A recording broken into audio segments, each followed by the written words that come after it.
Ôtez cet uniforme immédiatement. C'est peu, être une espionne, hurla le général de division, sa voix résonnant à travers le stade. Au milieu du silence étouffant de centaines de soldats, une adjudant-chef d'un certain âge commença à déboutonner lentement son treillis. À cet instant précis, un tatouage de griffon, immense et majestueux, couvrant la totalité de son dos, fut révélé. C'est le tatouage du griffon légendaire.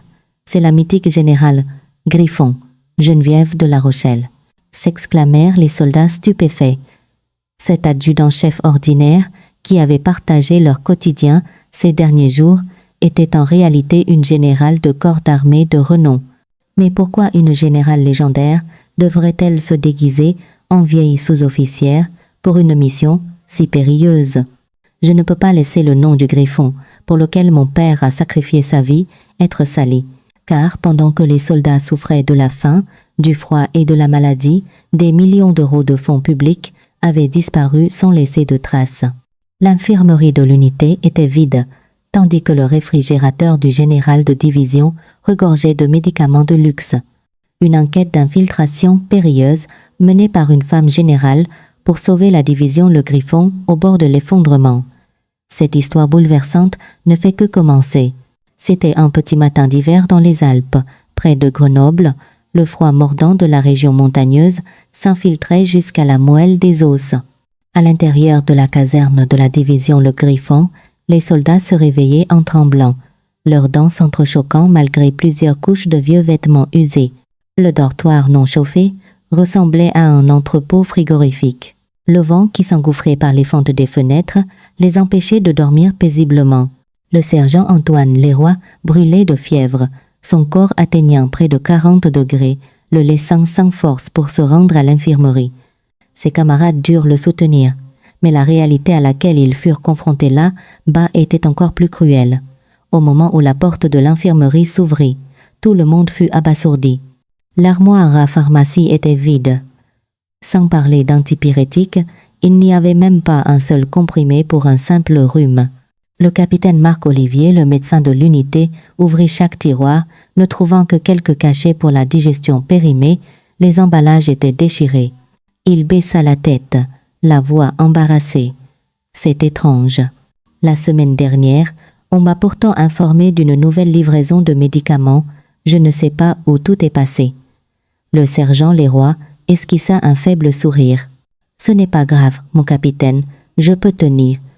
Ça ira mieux dans quelques jours. Mais son état dépassait déjà les limites du supportable. Les soldats luttaient en silence contre le froid et la maladie. Était-ce là l'image d'une armée régulière? Les soldats qui protégeaient la nation ne recevaient même pas les soins médicaux les plus élémentaires. Cette situation impensable était pourtant bien réelle. Au bout du couloir, une conversation suspecte avait lieu entre des officiers. Leur voix était basse, mais leur contenu était extrêmement grave, comme s'ils cachaient quelque chose. Le lot de ce mois-ci, c'est réglé. Et du côté de Madame Élise? Oui, elle est très satisfaite. Surtout les médicaments étrangers. Elle a dit que la qualité était excellente et nous a demandé de préparer le lot du mois prochain. Bien, continuez à travailler discrètement. Il ne faut absolument pas que les Trophions le sachent. Si ça s'ébruite, on est tous finis. Complice? Le lieutenant-colonel Luc Duval, qui avait surpris la conversation par hasard, ne put cacher son malaise. Une intuition lui disait que quelque chose de très grave se passait. Son sixième sens, aiguisé par des années de service, sonnait l'alarme. Il sortit discrètement son téléphone et envoya un message urgent. « Ma générale, la situation à la division, le Griffon, est critique. Les soldats souffrent. J'ai besoin de vous contacter de toute urgence. » La personne à qui le lieutenant-colonel Duval envoya ce message était la générale de corps d'armée Geneviève de La Rochelle, une femme générale à la retraite mais qui entretenait un lien profond avec la division Le Griffon. Son père, le colonel Henri de La Rochelle, était un héros tombé au champ d'honneur au sein même de cette division pendant la guerre d'Algérie. Le lieutenant-colonel Duval avait servi sous ses ordres. Il était convaincu qu'elle seule pouvait résoudre cette situation. Le réfectoire était dans un état tout aussi lamentable. Le repas des soldats se composait de riz froid, de quelques cornichons aigres et d'un bol de soupe claire et sans chaleur. Un repas sans aucune valeur nutritive, ils devaient l'avaler pour remplir leur estomac vide. Certains soldats souffraient de maux de ventre après avoir mangé de la nourriture avariée, mais il n'y avait aucun médicament pour les soigner. En revanche, le mess des officiers était un autre monde. Du riz chaud, des plats frais et savoureux, et une soupe fumante, un contraste saisissant au sein de la même unité. Les officiers dégustaient des mets préparés avec des produits de qualité, ignorant totalement les repas misérables de leurs hommes. Le bureau du chef de la division, le général de division Philippe Moreau, était encore plus choquant. À l'intérieur de son réfrigérateur personnel se trouvaient des compléments alimentaires importés, des fortifiants et des produits pharmaceutiques de luxe. Exactement les médicaments dont les soldats avaient désespérément besoin. Le général Moreau connaissait la situation, mais ne prenait aucune mesure, profitant au contraire d'une vie de luxe dans son espace privé. Philippe Moreau ne se souciait que de ses profits. Chaque mois, il détournait les approvisionnements de l'unité pour les envoyer à la clinique privée dirigée par sa femme, Élise Moreau. Tout était organisé et systémique. Le budget et le matériel de l'armée étaient devenus des outils d'enrichissement personnel. C'était une trahison pure et simple. La clinique d'Élise Moreau, en apparence un simple cabinet médical de la ville, réalisait en réalité d'énormes bénéfices en utilisant les produits pharmaceutiques détournés de l'armée. Les patients ignoraient qu'il achetait des médicaments militaires à des prix exorbitants. Chaque mois, des centaines de milliers d'euros de profits illicites étaient ainsi générés.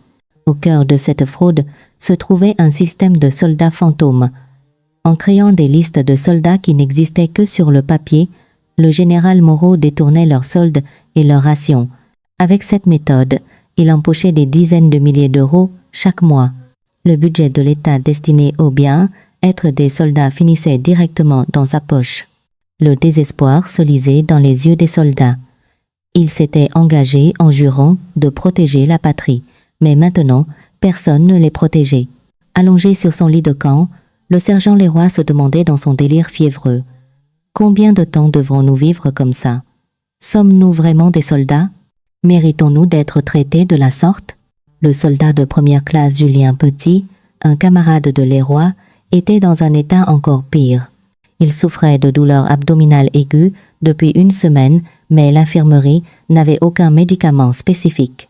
Il ne pouvait que faire des allers-retours entre les latrines et son lit. En proie à la douleur, les soldats ne pouvaient que s'encourager mutuellement, sans trouver de solution. « Mon sergent, je vais mourir. Quand cette douleur va-t-elle cesser ?» En entendant la plainte de Petit, le cœur de Leroy se serra. Bien qu'il luttât lui-même contre la fièvre, il savait que l'état de son jeune camarade était plus grave. « Tiens bon, encore un peu. Quelqu'un viendra sûrement nous aider. Cette situation ne peut pas durer éternellement. » Les paroles de Leroy ressemblaient plus à une prière désespérée qu'à un espoir. Qui pourrait les sauver? Face à cette réalité cruelle, ils ne pouvaient compter que les uns sur les autres pour survivre. Mais ils ignoraient qu'une personne était sur le point d'apparaître et de tout changer. Cette personne était Geneviève de La Rochelle, liée par le destin à la division Le Griffon, et elle avait déjà commencé à agir.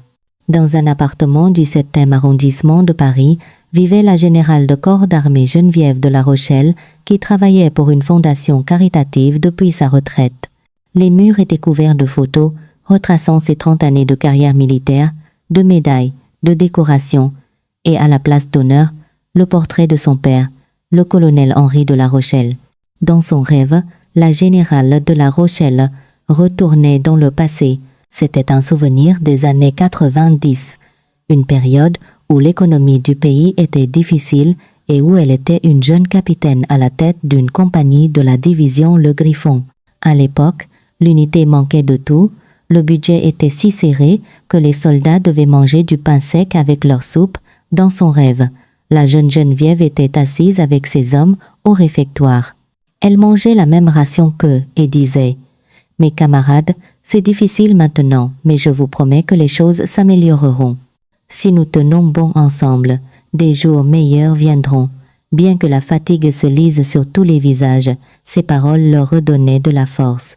Elle avait vécu et partagé toutes les difficultés avec ses soldats. Cette image était devenue une immense source de motivation. « Mon capitaine, nous avons de la chance de vous avoir », lui disait un soldat. Elle lui répondit par un sourire chaleureux. À cette époque, elle avait montré à tous qu'était le véritable leadership. Un leadership qui transcendait les grades par l'humanité et une empathie sincère. 7h du matin, la générale de La Rochelle se réveilla. Son visage mêlait la nostalgie du passé à l'inquiétude du présent. Le téléphone sur la table vibra.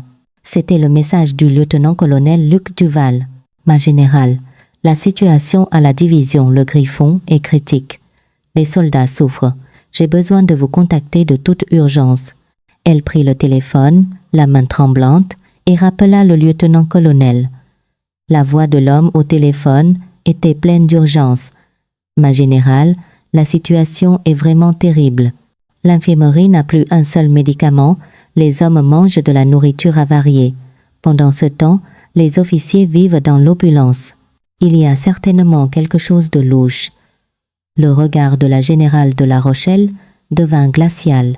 Que de telles choses puissent se produire dans la division qu'elle chérissait le plus, celle pour laquelle son père avait donné sa vie, était inconcevable. Une rage incontrôlable monta en elle. « Expliquez-moi clairement la situation. Que se passe-t-il exactement ?» Le lieutenant-colonel Duval lui raconta en détail tout ce dont il avait été témoin ces derniers mois. Les listes de soldats fantômes, le détournement de médicaments et de nourriture, et les agissements corrompus du général Philippe Moreau et de sa femme. « Ma générale, seule, je ne peux rien faire. La différence de grade est trop grande et les preuves sont insuffisantes. Mais je ne peux plus fermer les yeux. » La générale de La Rochelle raccrocha, plongée dans ses pensées.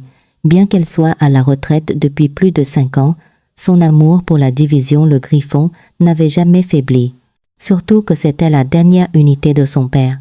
Son père, le colonel Henri de La Rochelle, était mort en héros lors d'un combat acharné contre l'ennemi alors qu'il commandait un régiment de la division.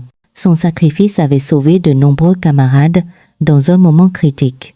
Regardant le portrait de son père sur le mur, elle promit en silence. « Père, je ne peux pas laisser le nom du Griffon que tu as protégé au péril de ta vie être sali. Cette fois, j'interviendrai. » Suivant les traces de son père, Geneviève de La Rochelle avait consacré 30 ans à l'armée, atteignant le grade de général de corps d'armée.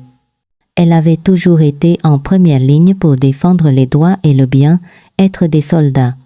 Elle ne pouvait donc pas rester inactive en apprenant la situation actuelle de la division Le Griffon.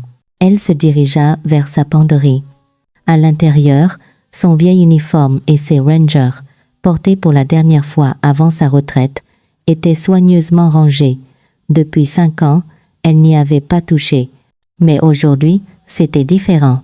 Debout devant le miroir, Geneviève de La Rochelle contempla son reflet avec une expression déterminée. Bien qu'elle ait la 50aine, elle dégageait toujours l'aura et la dignité d'un soldat. Mais cette fois, elle devait entrer dans la division Le Griffon sous une autre identité. Cette fois, je dois découvrir la vérité par moi-même, se dit-elle. Cependant, avec son statut d'ancienne générale, mener une enquête serait difficile. Les corrompus étaient malins, et l'arrivée d'un officier supérieur les pousserait à cacher toutes les preuves. Elle prit donc une décision audacieuse. Se déguiser en vieil adjudant-chef pour infiltrer la division, c'était sans précédent. Qu'une générale se fasse passer pour une sous-officière était inimaginable. Elle ouvrit son ordinateur et accéda au système des ressources humaines de l'armée. Même à la retraite, elle conservait certains accès. Elle créa méticuleusement un faux ordre de mutation au grade d'adjudant-chef sous un nouveau nom, Françoise Martin. Adjudant-chef Françoise Martin, affectée à la division Le Griffon. Ses doigts tremblaient en tapant sur le clavier. C'était un acte illégal, mais pour sauver ses soldats, elle n'avait pas le choix. Elle décida de mettre en jeu sa carrière et son honneur. Le lendemain matin, la générale de La Rochelle se leva tôt pour se préparer. Elle s'habilla simplement comme une adjudant-chef d'un certain âge, les cheveux noués en un chignon strict. En se regardant dans le miroir, elle ne voyait qu'une femme d'âge mûr ordinaire. Personne ne la reconnaîtrait comme une ancienne générale. Elle rangea le nécessaire dans son sac, un petit appareil photo, un enregistreur vocal et un scanner portable pour copier des documents. Elle était déterminée à rassembler toutes les preuves pour exposer cette affaire de corruption. Avant de quitter la maison, elle se tint devant le portrait de son père et salua militairement. « Père, ta fille part restaurer l'honneur du Griffon. S'il te plaît, veille sur moi. » Sa voix était ferme, reflétant la volonté et la détermination forgées par des années de service. Une nouvelle mission, sous l'identité de l'adjudant-chef Françoise Martin, commençait. Sur le chemin de la gare routière, la générale de La Rochelle se remémora le passé, les précieux souvenirs de son service dans la division Le Griffon. Les soldats de l'époque, malgré les difficultés, n'avaient jamais perdu espoir. Mais la division d'aujourd'hui était complètement différente. Cette fois, je serai leur espoir. Sa détermination était devenue inébranlable. Elle ne voulait pas seulement éradiquer la corruption, mais aussi montrer aux soldats ce qu'était le véritable esprit militaire, le respect et l'entraide, sans distinction de grade ou de statut. Elle monta dans le bus pour les Alpes et vérifia son téléphone une dernière fois. Un message du lieutenant-colonel Duval s'afficha. « Ma générale, un autre soldat s'est effondré aujourd'hui. Nous ne pouvons plus attendre. » En lisant le message, le cœur de la générale se serra davantage. En ce moment même, les soldats de la division Le Griffon continuaient de souffrir. Elle devait régler la situation au plus vite. Dans le bus qui la menait vers les Alpes, Geneviève de La Rochelle, vêtue d'un vieil uniforme, regardait le paysage montagneux défiler par la fenêtre. Son reflet dans la vitre montrait qu'elle ressemblait vraiment à une vieille adjudant-chef ordinaire. Elle se le répéta une fois de plus. « À partir de maintenant, je suis l'adjudant-chef Françoise Martin, jusqu'à ce que la vérité sur la division Le Griffon soit révélée. » Quand le bus approcha de la division, il était déjà plus de 14 heures. Elle regarda le portail de la caserne et prit une profonde inspiration. Il y a 30 ans, elle était une jeune lieutenant servant en ce même lieu. En franchissant le portail, le soldat de garde vérifia ses papiers. Bien qu'ils soient faux, ils étaient si bien faits que personne ne se douta de rien. Sur ses épaulettes, pas d'étoile de général, mais les galons d'un adjudant-chef. « Bonjour, mon adjudant-chef. Bienvenue à la division Le Griffon. » En réponse au salut du soldat, elle entra. La scène à l'intérieur lui serra le cœur. Les soldats se déplaçaient le corps voûté, le terrain d'entraînement manquait de vie. L'atmosphère était complètement différente de la division, Le Griffon qu'elle avait connu. En passant devant les bâtiments des logements, elle entendit une conversation entre soldats. Ils ont encore dit qu'il n'y avait plus de médicaments aujourd'hui. Hier, Petit s'est encore évanoui à cause de ses maux de ventre. Combien de temps on va vivre comme ça, bon sang? Leur voix était pleine de désespoir. Elle serra les poings, retenant sa colère. Elle jura de punir ceux qui étaient responsables de cette situation. Le logement qui lui fut assigné était dans la zone des sous-officiers supérieurs. Par chance, c'était une chambre individuelle, très pratique pour son enquête. Après avoir défait ses bagages, elle vérifia l'équipement qu'elle avait préparé, appareil photo, enregistreur, scanner portable, tout était prêt. Son premier objectif était l'infirmerie. Elle voulait vérifier de ses propres yeux si elle était vraiment vide de médicaments, comme l'avait dit le lieutenant-colonel Duval. Elle se dirigea nonchalamment vers l'infirmerie. En entrant, elle fut horrifiée. L'armoire à pharmacie était effectivement vide. Antipyrétique, médicaments contre le rhume, pour la digestion, pas un seul médicament de base. Le capitaine Marc Olivier la salua, l'air confus. « Mon adjudant-chef, puis-je vous aider? » « Ah, avec l'âge, je voulais demander des médicaments pour la tension. » En entendant cela, le capitaine Olivier parut gêné. « Désolé, mon adjudant-chef, nous sommes actuellement en pénurie de médicaments, pas seulement pour la tension, Même les médicaments de base manquent. Comment est-ce possible? Demanda-t-elle, feignant la surprise. Le capitaine soupira. Je ne sais pas non plus. Apparemment, des rapports de livraison sont faits chaque mois, mais en réalité, l'armoire est vide, les soldats sont malades et je n'ai rien pour les soigner. Je me sens vraiment coupable. La générale de La Rochelle ouvrit elle-même l'armoire pour vérifier.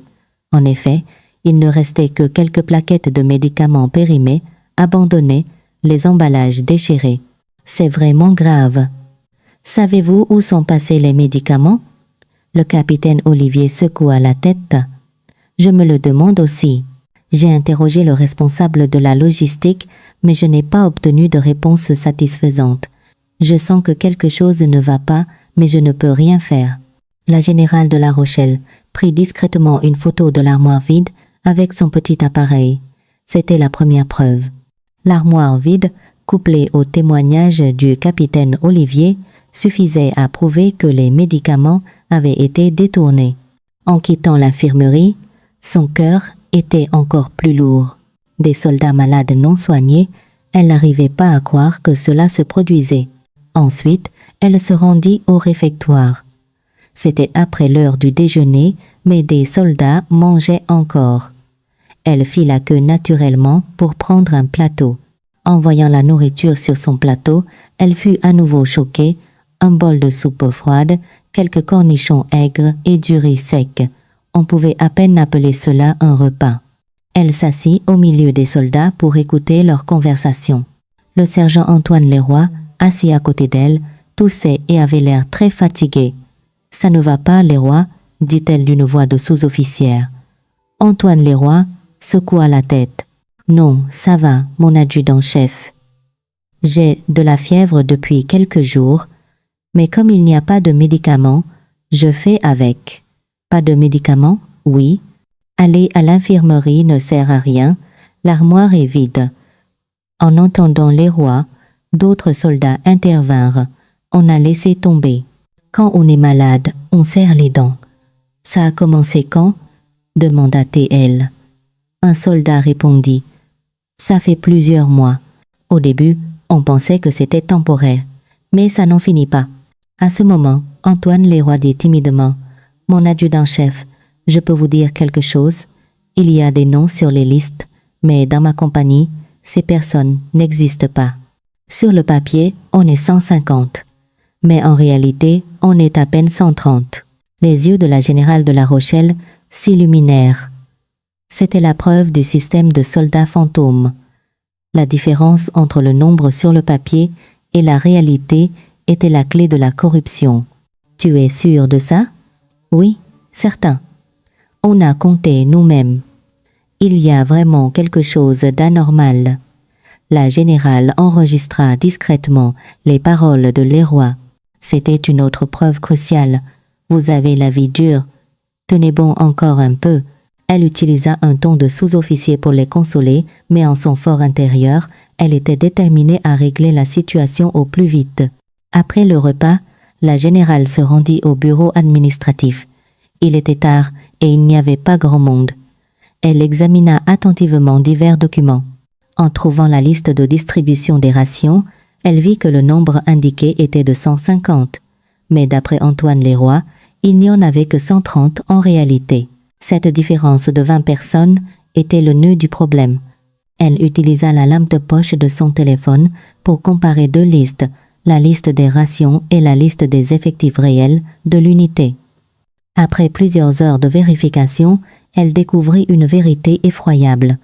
Les noms des soldats fantômes correspondaient à la liste des employés de la clinique dirigée par la femme du général Moreau, Élise. Ce ne pouvait pas être une coïncidence. C'était clairement un acte de corruption organisé. Ces salauds, jura-t-elle en silence. Ils avaient détourné les rations et les soldes des soldats pour leur propre enrichissement. Elle utilisa son scanner pour copier tous ces documents. Elle avait maintenant des preuves solides, mais ce n'était pas encore assez. Elle avait besoin de plus. Le lendemain matin, elle se leva tôt pour faire le tour de la caserne et inspecter les conditions de vie des soldats. Dans les dortoirs, le chauffage ne fonctionnait pas, Les couvertures étaient usées.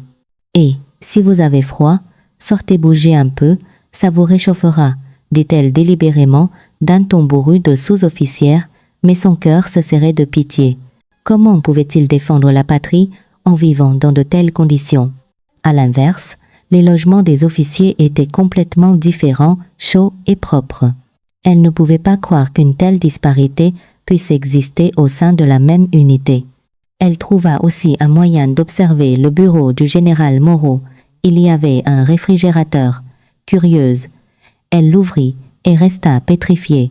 L'intérieur était rempli de fortifiants et de produits pharmaceutiques importés de luxe. Qu'est-ce que c'est que ça? Rajata-t-elle intérieurement. Les médicaments que les soldats ne pouvaient pas avoir étaient stockés dans le réfrigérateur personnel du chef de la division. C'était un détournement de fonds publics manifeste. Elle prit une photo de l'intérieur du réfrigérateur. Cette image, comparée à l'armoire vide de l'infirmerie, serait une preuve irréfutable. À l'heure du déjeuner, elle retourna au réfectoire. Toujours les mêmes plats misérables, mais cette fois, elle inspecta aussi le mess des officiers. C'était un monde complètement différent. Riz chaud, plats frais et soupe fumante. Difficile de croire que tout cela était préparé avec le même budget. Elle prit aussi secrètement des photos du mess des officiers. L'après-midi, elle eut l'occasion de parler avec le soldat Julien Petit qui se tordait de douleur à cause de son ventre. « Et, Julien Petit, où as-tu mal ?»« Mon adjudant-chef, j'ai tellement mal au ventre et il n'y a pas de médicaments. Ça fait mal depuis quand? Une semaine.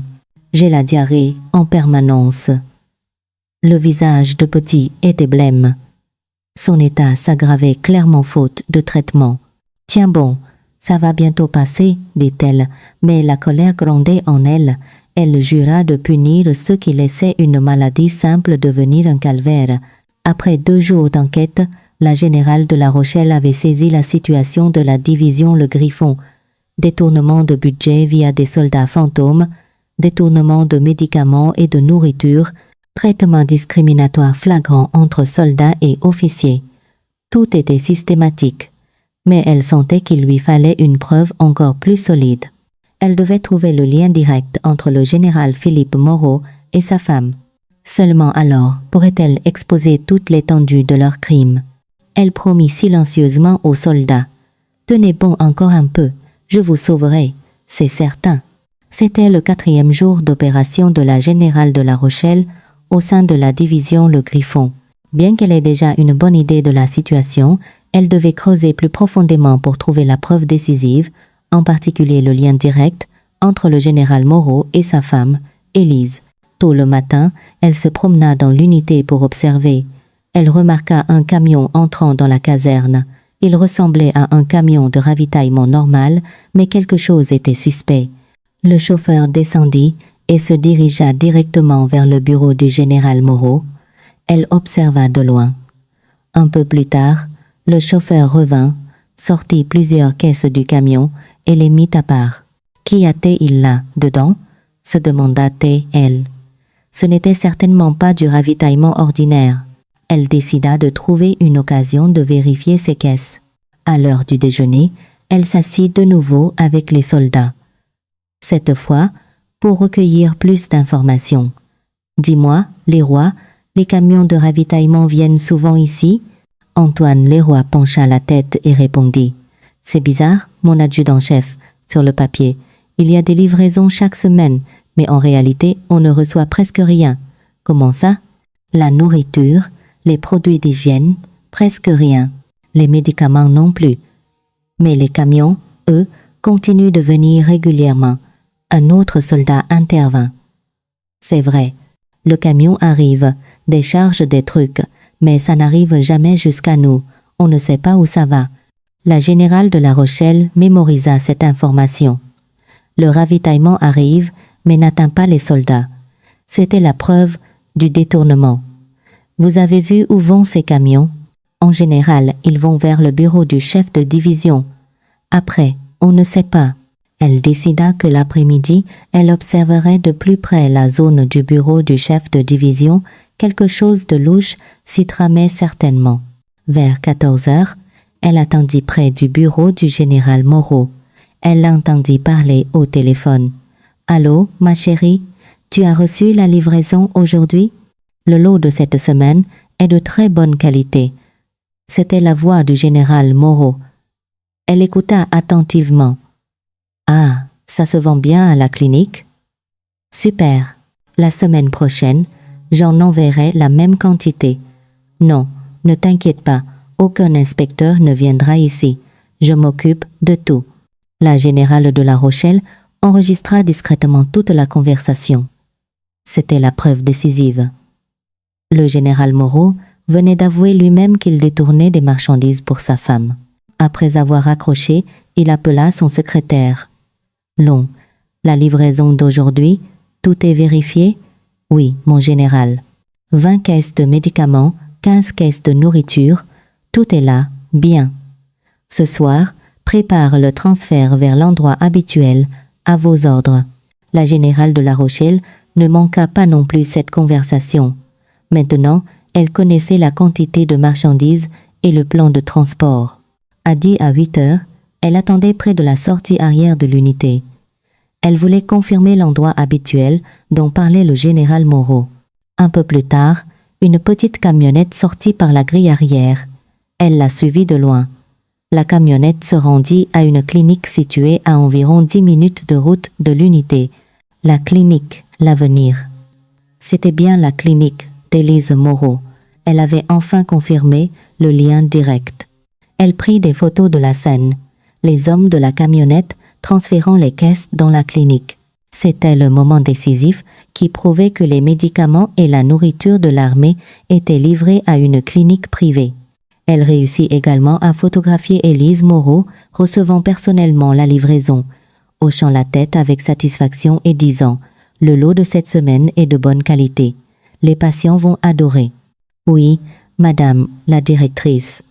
La semaine prochaine, nous préparerons exactement la même chose. » Après avoir enregistré cette conversation, la générale de La Rochelle était convaincue d'avoir suffisamment de preuves. Elle avait été témoin et avait documenté la scène du détournement. De retour à l'unité, elle organisa toutes les preuves recueillies. Photos de l'armoire à pharmacie vide, photos du réfrigérateur plein de médicaments du général, la correspondance entre la liste des soldats fantômes et les employés de la clinique, l'enregistrement de l'appel du général Moreau et les photos de la scène de livraison, tout était parfait. Le lendemain matin, elle envoya un message secret au lieutenant-colonel Luc Duval. « Duval, j'ai rassemblé assez de preuves. Rendez-vous demain à 10 heures au stade. » Le lieutenant-colonel Duval répondit immédiatement. « Reçu. Ma générale, vous avez travaillé dur. » Mais elle savait que la dernière étape restait à venir. Il ne s'agissait pas seulement de présenter des preuves, elle devait faire plier complètement le général Moreau et exposer la vérité devant tout le monde. L'après-midi, elle retourna au bureau administratif. Cette fois, elle voulait vérifier les documents financiers. Des vérités encore plus effroyables furent révélées. Chaque mois, 300 000 € étaient alloués à l'achat de médicaments, mais en réalité, seulement environ 50 000 € de produits étaient livrés à l'unité. Où étaient passés les 250 000 restants? Le budget alimentaire suivait le même schéma. Sur 1 million d'euros, seuls 300 000 étaient utilisés pour les repas des soldats. Les 700 000 restants avaient atterri dans la poche de quelqu'un. Ces pourritures, elle ne put retenir sa fureur. Pendant que les soldats souffraient de faim et de maladie, ils avaient détourné des millions d'euros. Elle copia tous ces documents. Maintenant, les preuves étaient vraiment complètes. Le soir, elle mangea de nouveau avec les soldats. Toujours les mêmes plats misérables, mais maintenant elle pouvait le supporter, car tout allait bientôt changer. Tenez bon encore un peu. Des jours meilleurs arrivent. En entendant ces paroles, les soldats semblèrent surpris. « Mon adjudant-chef, qu'est-ce qui va changer ?» demanda Antoine Leroy. « Oui, il y aura un grand changement. Vous vivrez comme des êtres humains, » dit-elle d'un ton résolu. Les soldats ne comprirent pas tout à fait, mais ils sentirent une atmosphère d'espoir. Cette nuit-là, elle vérifia les agissements du général Moreau une dernière fois. Il ne se doutait de rien, menant sa vie tranquillement. Mais sa tranquillité prendrait fin demain. Elle passa en revue son plan une dernière fois. Rencontrer le lieutenant-colonel Duval, lui remettre les preuves et appeler l'inspection générale des armées, tout était prêt. « Père, demain, je restaurerai l'honneur du Griffon », murmura-t-elle à son père. Son enquête d'infiltration, longue et ardue, touchait à sa fin. Mais elle ne se doutait pas que le général Moreau avait commencé à soupçonner son identité. La journée de demain serait bien plus dramatique que prévu.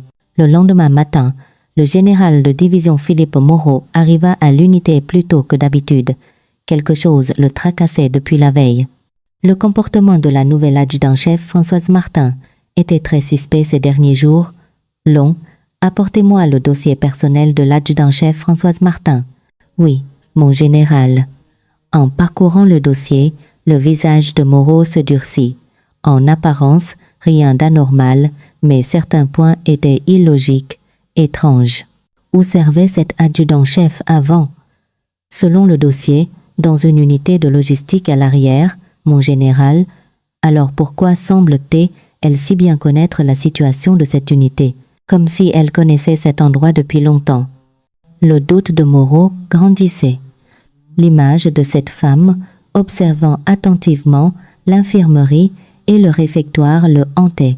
Serait-ce une inspectrice infiltrée? Il commença à se sentir mal à l'aise. Si c'était vraiment une inspectrice déguisée, tous ces crimes seraient révélés. Long, à partir d'aujourd'hui, suivez de près les moindres faits et gestes de cet adjudant-chef. Rapportez-moi tout. Reçu, mon général. Pendant ce temps, la générale de La Rochelle se dirigeait vers le stade, le lieu de rendez-vous avec le lieutenant-colonel Duval. Dans son sac se trouvaient toutes les preuves qu'elle avait recueillies.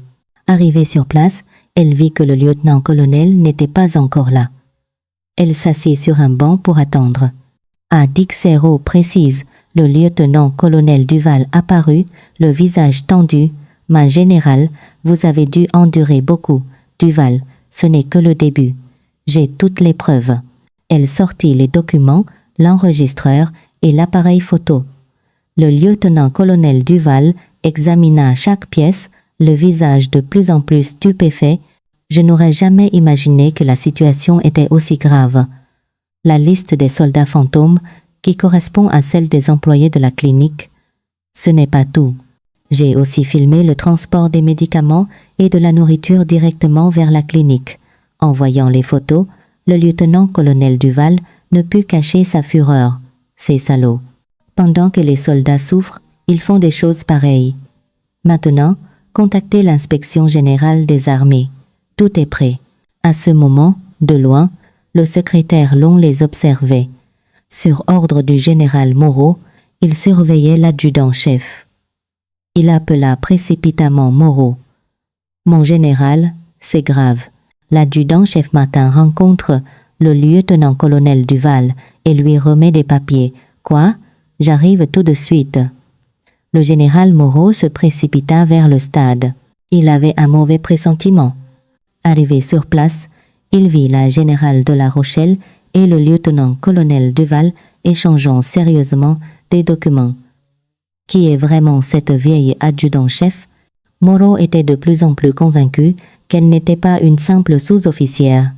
Alors que leur conversation touchait à sa fin, il décida d'agir. « Long, arrêtez-moi cet adjudant-chef.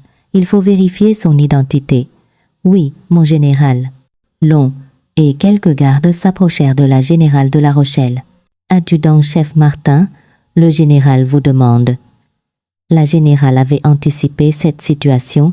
Elle savait que Moreau avait commencé à la soupçonner. « Très bien, » répondit-elle calmement. Elle échangea un regard avec le lieutenant-colonel Duval, lui signifiant que tout se déroulait comme prévu. Sur le chemin du bureau de Moreau, elle se prépara mentalement. Le moment était venu de révéler sa véritable identité. Dans le bureau, le général Moreau la regarda d'un œil perçant. « Adjudant-chef Françoise Martin, asseyez-vous. »« Oui, mon général. »« Qui êtes-vous » demanda Moreau sans détour. La générale resta silencieuse un instant, puis répondit calmement. « Je ne comprends pas ce que vous voulez dire, mon général. » Ah oui. Alors, pourquoi rencontrer en cachette le lieutenant-colonel Duval pour échanger des papiers? C'était juste pour le travail. Le travail? Quel travail une adjudant-chef peut-elle avoir à discuter avec un lieutenant-colonel? Le ton de Moreau montait. Il la soupçonnait. Faites-vous partie d'une mission d'inspection? Elle resta calme. Non, je ne suis qu'une simple adjudant-chef. Une simple adjudant-chef qui enquête si minutieusement sur l'unité, qui va à l'infirmerie, au réfectoire et qui fouille dans les papiers du bureau administratif. Moreau déballa les informations qu'il avait obtenues de son secrétaire. Tous ses faits et gestes avaient été surveillés. Mon général, quand aurais-je fouillé dans des papiers? J'ai des preuves. L'on a tout vu. Moreau afficha un air suffisant, mais la générale de La Rochelle sourit. Dans ce cas, vous avez sans doute aussi des explications à donner, mon général. À propos de quoi? Du fait que vous détournez les médicaments et la nourriture de l'armée pour la clinique de votre femme. Le visage de Moreau blêmit un instant. Il réalisa qu'elle savait tout. Vous, qui êtes-vous? Si vous êtes si curieux, vérifiez par vous-même. Elle restait calme. Il était temps d'abattre les cartes.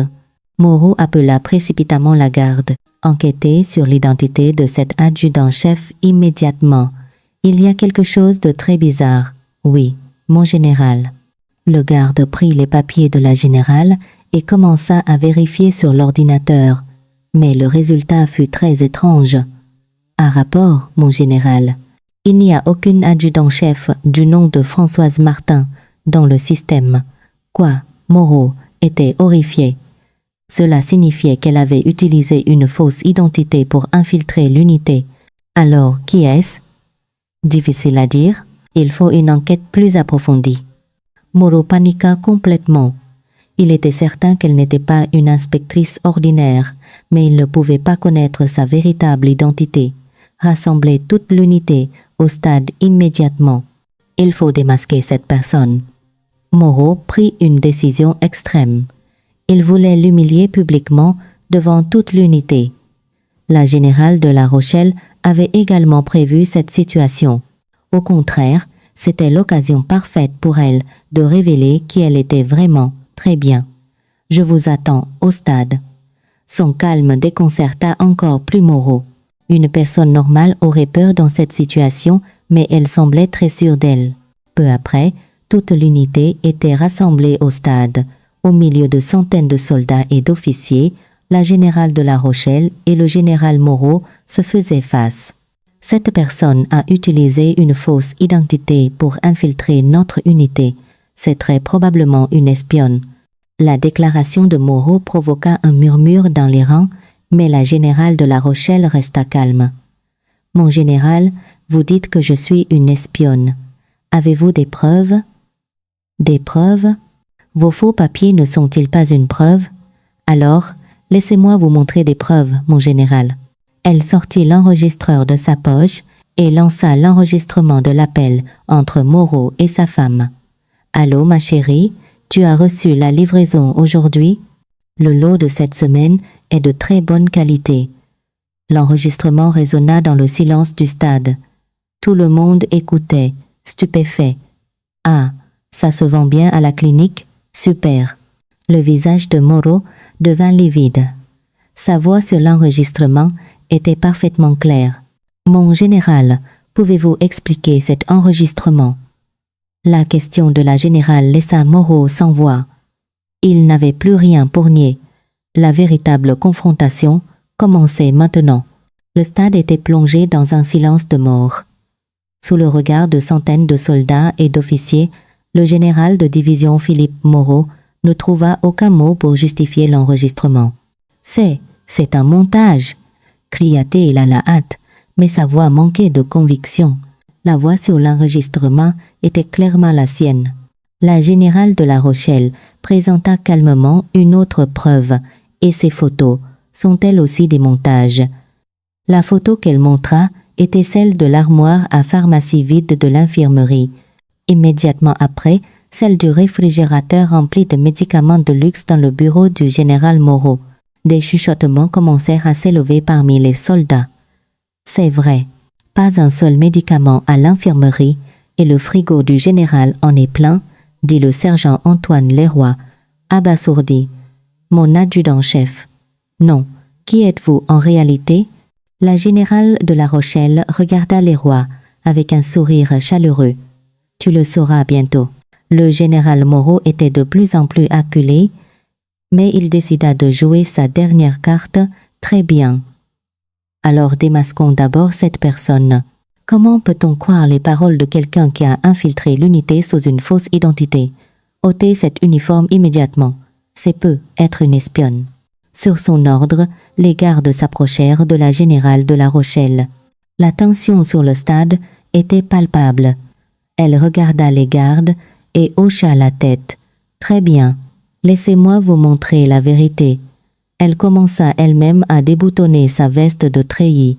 Des centaines de paires d'yeux étaient fixés sur elle. Au moment où la veste tomba, un immense tatouage sur son dos fut révélé. C'était un griffon bleu saphir, s'élevant vers le ciel. La créature mythique était gravée avec des motifs complexes et raffinés, dégageant une majesté qui en imposait. Le stade plongea dans le silence, puis quelqu'un cria « C'est le tatouage du griffon légendaire !» Un vieil officier s'exclama en tremblant. « C'est la mythique générale Griffon, Geneviève de La Rochelle. » Immédiatement, une clameur parcourut le stade. Soldats et officiers la regardaient avec incrédulité. Le sergent Antoine Leroy avait les larmes aux yeux. « C'est vraiment la générale de La Rochelle ?» Elle hocha la tête. « Oui, je suis Geneviève de La Rochelle. » Sa voix n'était plus celle d'une adjudant-chef, mais la voix pleine d'autorité d'une générale. « J'ai consacré ma jeunesse à cette division, le Griffon. Mon père, le colonel Henri de La Rochelle, a sacrifié sa vie pour la protéger. Je ne pouvais pas rester les bras croisés et voir ce nom sacré être souillé. » Les soldats étaient sans voix, partagés entre l'émotion et la stupéfaction. L'adjudant-chef, qui avait partagé leur quotidien ces derniers jours, était en réalité la légendaire générale de corps d'armée Geneviève de La Rochelle. Le général Moreau était complètement paniqué. Il n'aurait jamais imaginé que la personne qu'il affrontait était une générale de ce rang. Ma générale. C'est exact. J'ai tout vu de tes agissements. Le regard glacial de la générale le fit trembler. Créer des soldats fantômes pour détourner des fonds, détourner des médicaments et de la nourriture pour la clinique de ta femme, afin de t'enrichir. Laisser les soldats souffrir de faim et de maladie. Et ce n'est pas tout. Tu as créé une discrimination extrême entre les soldats et les officiers au sein de la même unité. Est-ce là le devoir d'un soldat? Elle énuméra ses crimes un par un. Chaque mot rendait le visage de Moreau plus blême. Ma générale, appela Antoine Leroy en tremblant, vous êtes venu nous sauver, n'est-ce pas? Elle hocha la tête. Oui, je suis venu pour vous sauver et pour restaurer l'honneur du Griffon. À ce moment, le lieutenant-colonel Luc Duval entra en courant sur le stade. Derrière lui se trouvaient des officiers de l'inspection générale des armées. Au rapport, ma générale. L'inspection est arrivée. Le chef de l'inspection, un colonel, s'avança. Je suis le colonel Pierre Leblanc, chef de la mission d'inspection du ministère des Armées. Nous sommes ici pour enquêter sur des soupçons de corruption au sein de la division Le Griffon. Le général Moreau était complètement désespéré. Il savait que tout était fini. Le colonel Leblanc s'approcha de la générale de La Rochelle et salua. « Général de corps d'armée de La Rochelle, vous avez accompli un travail remarquable. Veuillez nous fournir tous les documents et preuves. » Elle remit toutes les preuves qu'elle avait préparées au colonel Leblanc. Les enregistrements, les photos, les copies de documents, tout était parfait. Avec ces preuves, nous pouvons commencer l'enquête immédiatement, dit le colonel Leblanc après un rapide examen, puis il se tourna vers le général Moreau. Général de division Philippe Moreau, vous êtes en état d'arrestation pour suspicion de désertion morale, détournement de fonds publics et abus de pouvoir. Les inspecteurs commencèrent à menotter Moreau. Il regarda la générale de La Rochelle, le visage défait. « Ma générale, je n'aurais jamais pensé m'agenouiller devant une adjudant-chef. » Elle répondit froidement.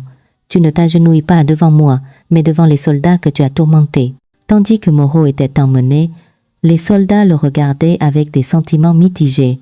La punition de leur bourreau les soulageait, mais le choc était immense. La générale de La Rochelle remit sa veste et se tourna vers les soldats. « Mes camarades, à partir d'aujourd'hui, une nouvelle division, le Griffon, commence. »« Ma générale !» Les soldats saluèrent à l'unisson. Une lueur d'espoir brillait enfin dans leurs yeux. « À partir de maintenant, plus personne n'osera vous maltraiter. Les médicaments et la nourriture seront fournis en quantité suffisante. » Antoine Leroy avait les larmes aux yeux. « Ma générale, nous vous remercions sincèrement. Nous n'osions même pas rêver de ce jour. Pas besoin de me remercier. C'est votre droit, le plus strict. » Les paroles de la générale émurent toutes les personnes présentes. C'était l'instant qui montrait ce qu'était le véritable leadership. Le colonel Leblanc s'approcha d'elle. « Ma générale, les résultats de cette enquête seront immédiatement rapportés au ministère des Armées. Cela risque de provoquer une onde de choc. Il le faut. Des réformes institutionnelles sont nécessaires pour que de telles choses ne se reproduisent plus jamais. » Elle pensait déjà à l'avenir, pas seulement pour la division, le Griffon, mais pour toute l'armée. Après la fin de cet événement dramatique, les soldats retournèrent à leur poste, mais un grand changement s'était opéré en eux. Maintenant, il y a un véritable espoir. La générale de La Rochelle nous protégera. Dans leur conversation, le désespoir avait été remplacé par l'espoir. Enfin, un héros était apparu pour les sauver. 3 jours après l'arrestation du général de division Philippe Moreau, l'atmosphère dans la grande salle de réunion du ministère des Armées à Paris était extrêmement tendue. Le chef d'état-major des armées et les plus hauts gradés étaient présents pour une réunion d'urgence sur l'affaire de la division Le Griffon. Sur un grand écran, toutes les preuves préparées par la générale de La Rochelle étaient projetées une par une. Les visages des généraux exprimaient la stupeur et l'indignation. « Voici la situation réelle à l'infirmerie de la division Le Griffon », dit la générale de La Rochelle. Une image de l'armoire à pharmacie vide apparut, suivie de celle du réfrigérateur de Moreau, débordant de médicaments de luxe.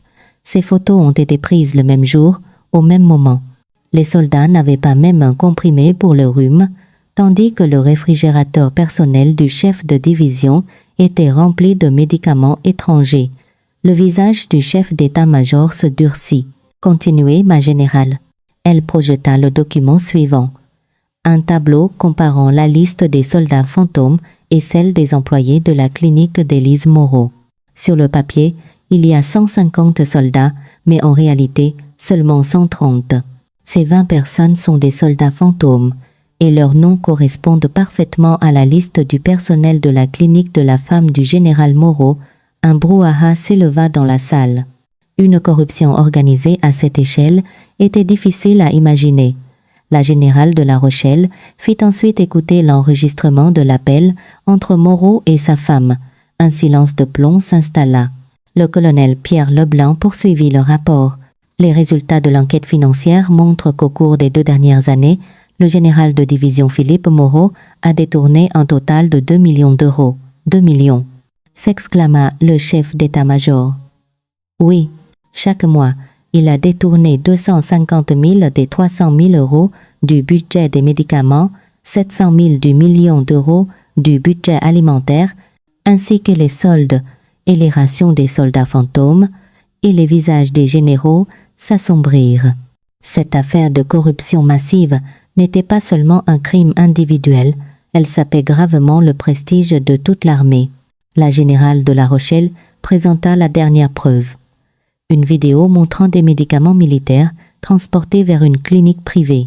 L'image d'Élise Moreau recevant personnellement la livraison était nette avec toutes ces preuves. La culpabilité du couple Moreau était irréfutable. Le chef d'état-major se leva. « Général de corps d'armée de La Rochelle, vous avez fait un travail exceptionnel. Sans vous, ces agissements seraient restés enfouis. Je n'ai fait que mon devoir, mon général. » Le chef d'état-major prit une décision. Mise en examen et détention immédiate de Philippe Moreau et d'Élise Moreau.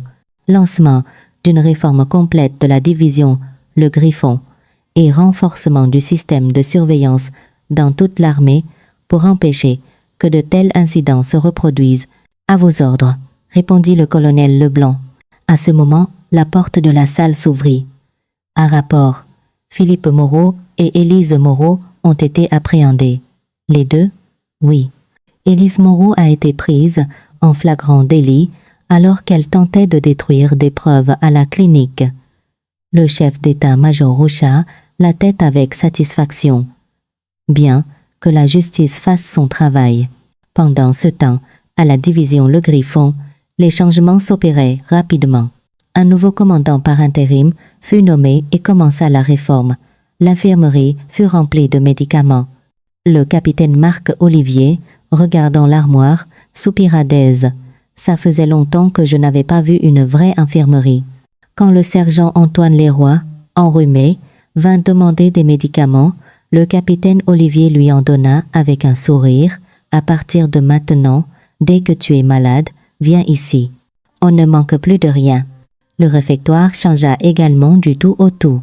Des repas chauds, préparés avec des produits frais, étaient servis aux soldats. « Waouh, ça, c'est un vrai repas de soldat !» s'exclama le soldat Julien Petit, étonné de voir une soupe fumante et des plats appétissants. Il n'en croyait pas ses yeux. Pour la première fois depuis longtemps, un sourire illuminait le visage des soldats.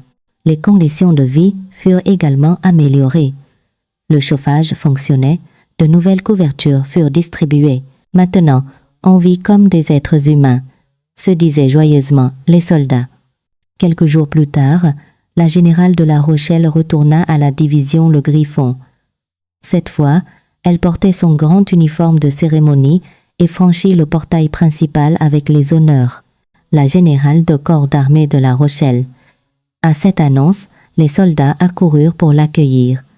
Antoine Leroy, au nom de tous, salua. « Dame générale, nous vous remercions sincèrement. Merci de nous avoir sauvés. » Elle sourit chaleureusement. « Pas besoin de me remercier. »« Comment ça va maintenant? C'est mieux? »« Oui, beaucoup mieux, ma générale. Nous avons des médicaments, de la bonne nourriture, et les conditions de vie se sont améliorées. » Elle inspecta l'infirmerie et le réfectoire. Tout avait complètement changé. Elle dit avec satisfaction. Maintenant, ça ressemble à une vraie unité militaire. L'après-midi, elle s'assit pour discuter avec les soldats. Même en grand uniforme, il la sentait proche. « Ma générale, c'est incroyable. Quand vous étiez avec nous, on pensait vraiment que vous étiez une simple adjudant-chef. » Elle rit. « C'est quand je suis avec vous que je me sens le mieux, car je vois l'image de vrais soldats. » Quand elle partit le soir, toute la division était là pour lui dire « Au revoir, bon retour, ma générale. Merci pour tout. » En regardant la division Le Griffon par la fenêtre de sa voiture, elle la vit entamer un nouveau chapitre. Le tatouage de griffon sur son dos semblait briller sous le crépuscule, comme si la créature mythique avait ressuscité pour protéger son unité. Quelques mois plus tard, la division Le Griffon était méconnaissable. L'atmosphère était vivante, pleine d'énergie. Les soldats étaient en bonne santé, robustes, les yeux brillants d'espoir. L'infirmerie était bien approvisionnée. Le réfectoire servait toujours des repas chauds et nutritifs. La générale de La Rochelle revint en visite et déjeuna avec les soldats. Le soldat Julien Petit, qui s'était autrefois tordu de douleur, était maintenant en pleine forme et demanda joyeusement « Alors, ma générale, c'est bon ?»« Très bon. Ça, c'est un vrai repas de soldat. » Ces paroles remplirent de joie les soldats. L'après-midi, elle se tint devant toute l'unité sur le stade, là où tout avait été révélé. « Mes camarades, les changements dont vous bénéficiez aujourd'hui sont vos droits les plus stricts. La véritable force d'une armée ne vient pas des armes sophistiquées, mais du fait que vous, les soldats, meniez une vie digne d'êtres humains. » Elle continua. « N'oubliez jamais que vous êtes les protecteurs de la nation et que vous méritez d'être bien traités.